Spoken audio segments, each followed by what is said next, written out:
Hi guys, good morning, welcome to our new blog.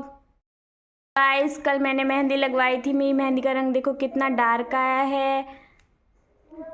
ये देखिए मेरी मेहंदी का रंग। चलो अब मैंने गीज़र ऑन कर रखा है। अब मैं नहाने के लिए नहा के फिर रेडी होती हूँ।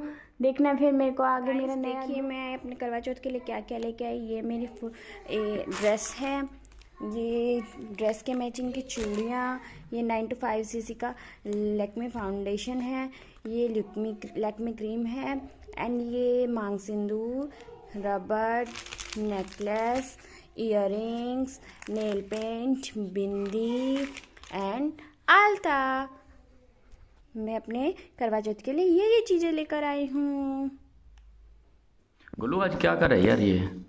आज करवा चौथ के दिन करवा चौथ की कथा की जाती है दोपहर के समय, तो उसके लिए हम अभी रेडी हुए हैं। तो ये सभी करते हैं क्या? और ये कब से?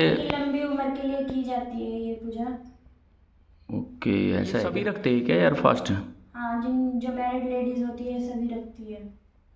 Okay okay. तो इसके पीछे मतलब क्या वो था कि भी ये मतलब स्टार्ट हुआ है? ये अपने हिंदू धर्म में ही रखते हैं शायद। हाँ, अपने हिंदू धर्म में रखा जाता है ये व्रत। बाकी में तो नहीं रखते हैं। बाकी का तो नहीं पता, बट अपने हिंदू धर्म में तो रखा जाता है ये व्रत। तो मैं अपनी कथा पढ़ लेती हूँ अभी, मुझे कथा पढ़नी है। Okay okay. करवा चौथ में करवा माता की पूजा की जाती है। इस दौरान सभी महिलाएं इकट्ठा होकर करवा चौथ व्रत की कथा भी सुनती है। जानिए क्या है करवा चौथ की कथा।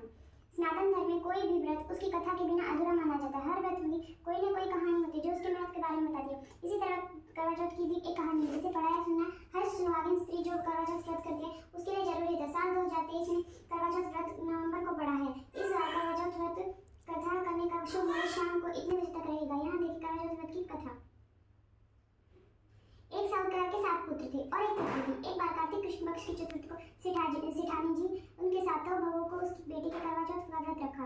रात के समय जब साहूकार के सभी बेटे भोजन करने के लिए बैठे तो उन्होंने अपनी प्रिय बहन को भोजन करने के लिए कहा। इस पर बहन ने भाई कि अभी चांद नहीं निकला है, चांद के निकलने पर उसे अर्घ देने के बाद ही भोजन करूंगी।